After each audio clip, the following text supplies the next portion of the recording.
আসসালামু আলাইকুম, সবাই কেমন আছেন? Welcome back to my channel বাঙালিদের রান্নাবান্না। সবাইকে শুভ নববর্ষের শুভেচ্ছা।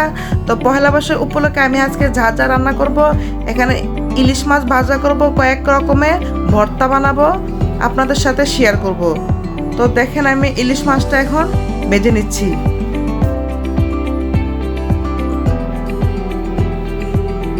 ইলিশ মাছ সাথে লাল মরিচও ভাজবো আর কয়েক রকমের ভর্তা বানাবো।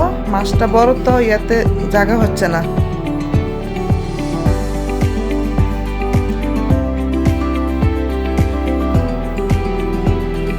কয়েকটা ইলিশ মাছের পিস দিয়ে দিব, একসাথে সবগুলো দেওয়া যাবে না, যেহেতু আস্তা মাছ ভেঙে যাবে। মাছটা আমার ভাজা হয়ে গেছে, মাছটা নামিয়ে নিচ্ছি। আস্তে আস্তে নামাচ্ছি যাতে না ভেঙে যায়।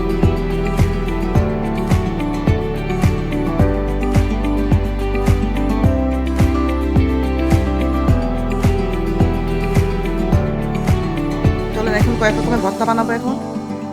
আর আমি ইলিশ মাছ দিয়ে কুমড়ো পাতা দিয়ে বড়া বানিয়েছি, আগে বানিয়ে নিয়েছি। আর ইলিশ মাছ দিয়ে কাবাবও বানিয়েছি। আজকে ইলিশ মাছের সব আইটেম করেছি। কি সুন্দর হয়েছে কালারটা, মাছ ভাজাটা। এখানে ভর্তার জন্য বেশি করে পেঁয়াজ, ধনে পাতা, বেশি করে মরিচ একসাথে সব কিছু দিয়ে মাখিয়ে নিব। সরিষার তেল দেবো, আবার ইলিশ মাছের তেলটাও দিয়ে দিব। সব একসাথে সব আইটেমের ভর্তার জন্য মাখাটা একসাথে মেখে নিচ্ছি। তারপর আলাদা আলাদাভাবে ভর্তাটি বানিয়ে নিব।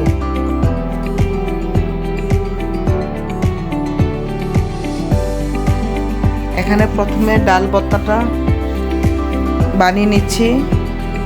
ডালের ভর্তা, ডালটা আগে আমি সিদ্ধ করে নিয়েছিলাম কষিয়ে, এখন ভর্তাটা বানিয়ে নিলাম ডালের ভর্তা। এখন আলু ভর্তা বানাচ্ছি। আলুগুলোকে কষতে নিচ্ছি। সব ভর্তার মধ্যে কিন্তু পেঁয়াজ, মরিচ, ধনিয়া পাতা, সরিষার তেল এগুলো লাগে। এখানে আলু ভর্তাটা আমার হয়ে গেছে।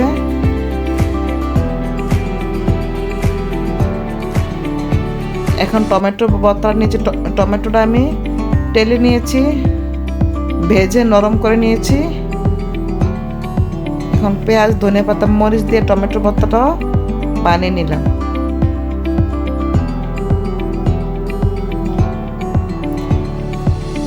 আর চেপা শুটকি ভর্তা আমি আগে ওটা বানিয়ে নিয়েছি।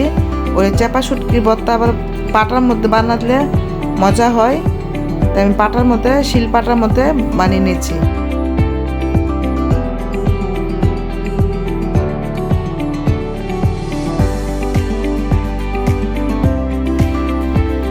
এখানে কুমড়ো পাতা দিয়ে ইলিশ মাছের বড়া করেছি।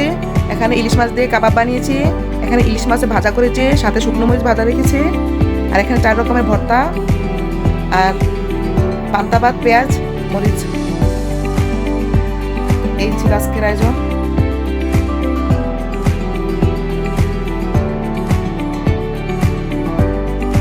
তো আজ এই পর্যন্তই। সবাই ভালো থাকবেন। Thank you for watching my video.